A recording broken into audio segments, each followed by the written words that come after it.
Promote करने के लिए। और ये फिल्म न सिर्फ एक बहुत ही इम्पोर्टेंट एंटरटेनमेंट मीडियम है, ये बहुत ही इम्पोर्टेंट फिल्म है हमारे देश के लिए, बहुत महत्वपूर्ण फिल्म है। Okay, now is the turn of the captain of the ship. कप्तान के आने का समय हो चुका है। कप्तान के बारे में थोड़ी सी बात करूंगा मैं, मुझे अच्छा लगता है इस आदमी के बारे में बात करना।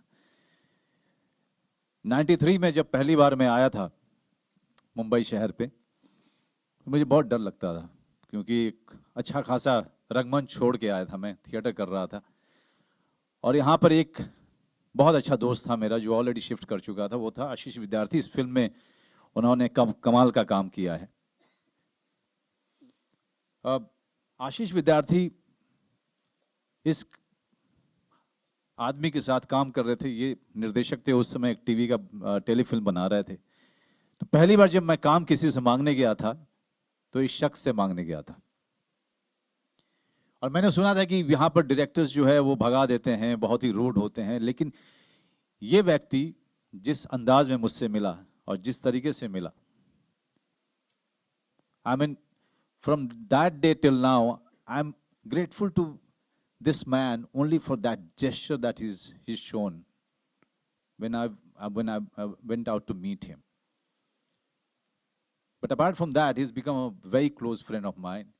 He's been part of my ups and downs. He's part of my misery. He's been part of my miserable time. He has seen the bad temper, the good temper of Manoj Bajpayee. He's seen me, moving everywhere, not meeting him. But one thing we always made sure to do, and that was talking to each other on the phone, getting in touch with each other, always in any time of crisis or any time of celebration. But I will never forgive him for not coming to me directly. He could not think of me as serious. And Mukesh Chhabra, the casting director, suggested my name. Somebody who is so close to me, he could not think of my name. But Hansal, I have forgiven you for this. You know why? I have seen the film, and I have seen the trailer. तू चाहे लाख पाप कर चुका होता तब भी तुझे माफ कर देता। तो तू ऊपर आ जा, गले मिलते हैं और माफी दे देते हैं। अच्छी सी ताली हो जाएगी। अलीगढ़ बनाने के लिए बहुत ताकत चाहिए होती है। से भी जिस तरह की फिल्म को अप्रिशिएट करा जा रहा है, आपके परफॉर्मेंस को अप्रिशिएट करा जा रहा है मनोज, और हंसल जी ने कहीं कहा कि ए सर्टिफिकेट इस तरह के ट्रेलर को, और यकीनन ट्रेलर में कुछ भी ऐसा नजर नहीं आता जिस पे एतराज करा जाए।